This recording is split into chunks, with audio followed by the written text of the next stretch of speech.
There I was, a 15-year-old cynic, sex life finished, penis getting hotter by the minute, and I'm stuck up inside this VD clinic, which was conveniently situated right across the street from my high school, which means anybody could have seen me sneaking in if they just peeked out the window of my home room.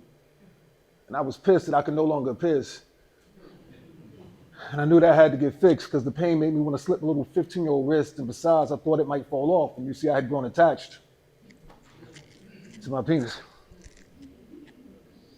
So in the morning when I got dressed, I called up the operator, got the number for the clinic, talked to the receptionist to get the address, and was like, "You're across the street from which high school?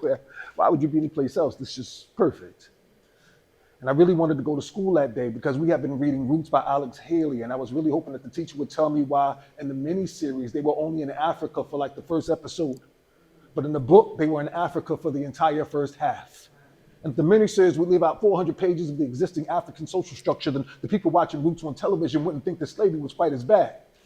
Just like pause for effect, lay back in the cut for a second so the teacher would think that was all I had before I jump right back at him. Like, besides, the book could have did a little bit more to talk about the history of slavery in Africa. It could have talked about how the white Mamelukes had been enslaved by the black Egyptians, could have talked about how the black Carthaginian general Hannibal had virtually enslaved Italy on an elephant expedition, could have talked about the Spanish Inquisition and how the people were being tortured might not have been in that position had it not been for a black general by the name of Tariq who conquered Spain by crossing the Rock of Gibraltar, otherwise known as Gibraltar Tariq, which was the cliff that bears his name, which so happens to be the same cliff that Prudential now uses as a logo. So I guess in that sense, we all own a piece of the rock.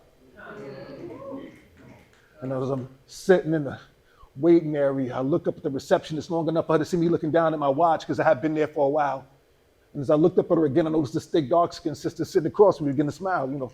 I'm the type that like to play around, like, what you in here for, dear? But then I thought about it a minute. I mean, if you don't want to get VD again, then the last thing you should do is try to pick up a woman that you meet inside the VD clinic. So then I tried to play it off, and she asked my name, and I tried to play it off, and she still asked my name. So I was like, "Oh, you talking to me?" And without skipping a beat, I made up some bullshit lie like my name is Toby. And when you know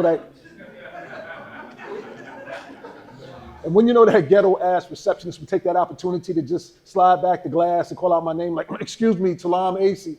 And I didn't want to lose my turn, so I looked at that thick sister sitting across from me and was like, "Yo, that Talam shit, that's just my slave name, baby."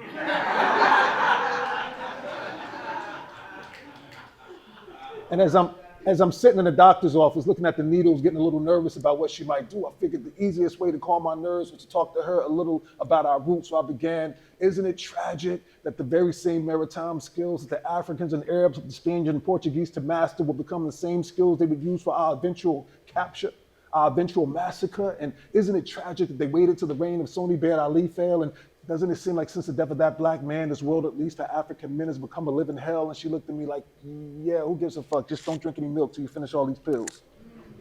Anyway, the next day I was back in school with my Inject Oranges with Vodka crew, my Soap Gummy Bears and Everclear and Stash Porno Mags and our Locker crew. And they was like, "Yo, yesterday in homeroom, everybody was watching you." And we understand you got to do what you got to do, but what we don't understand is when you found out that clinic was right across the street, why didn't you take your 5-alarm having ass to the hospital? And I accepted all the advice they gave me and did not try to play off my actions that previous day as bravery. But what gets me to this day is that people would rather hear about a 15-year-old with VD than their own ancestors' history of slavery.